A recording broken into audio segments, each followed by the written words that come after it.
Philippine Looper, Ferdinand de la Merced, legendary.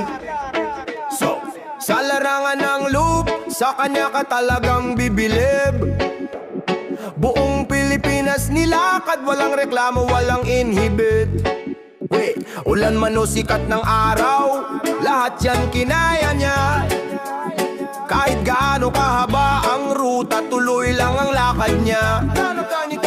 Bawat hakbang may kwentong malupit, bawat kanto may sakripisyong sulit. Sa kalsada siya nabuhay, doon siya tumatag. Tunay na tibay, hindi basta-basta nagigibay. Philippine Looper, saludo kami sa'yo. Ferdinand de la Merced, tunay kang simbolo. Sa dami ng unos, hindi ka sumuko, kaya ikaw ang idol ko. Tunay na legend bro. Dami ng issue na sa'yo bumagsak, pero tinanggap mo lahat. Persona non grata, pero hindi ka bumitaw sa pangarap. Nagboxing ka pa sa gitna ng kontrobersya, pero nakatayo ka pa rin, mas matatag kaysa dati pre. At sino ba naman ang unang welcome ng marching band parade? Pagdating sa bayan, ikaw lang, walang katulad.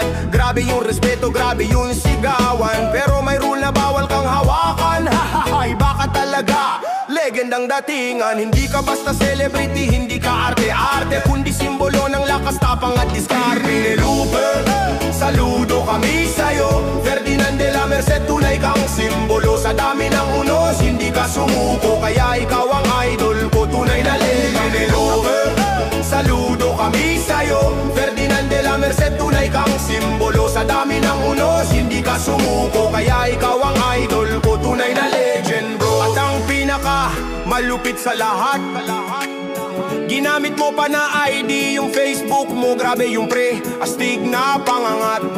Walang formal, basta tuloy ang lakad.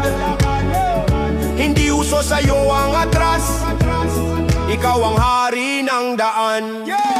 Ni minsan hindi ka sumuko, maski pagod, maski gutom, maski mabigat ang ulo. Pinatunayan mong kahit simpleng tao pwede maging alamat, pwede maging hero. Lahat ng nagmamasid, napa-respect. Lahat ng bata may bagong idol na perfect. Hindi dahil sa pera, hindi dahil sa fame, pero dahil sa puso mo at tunay mong game. Philippine Looper, saludo kami sa'yo. Ferdinand de la Merced, ikaw ang idol ko. Sa bawat lakad, sa bawat kwento mo, tumatak ka, isang buhay na legend sa mga tao. Philippine Looper, Ferdinand de la Merced, ikaw ang tunay na matibay at hindi ka mapapalitan.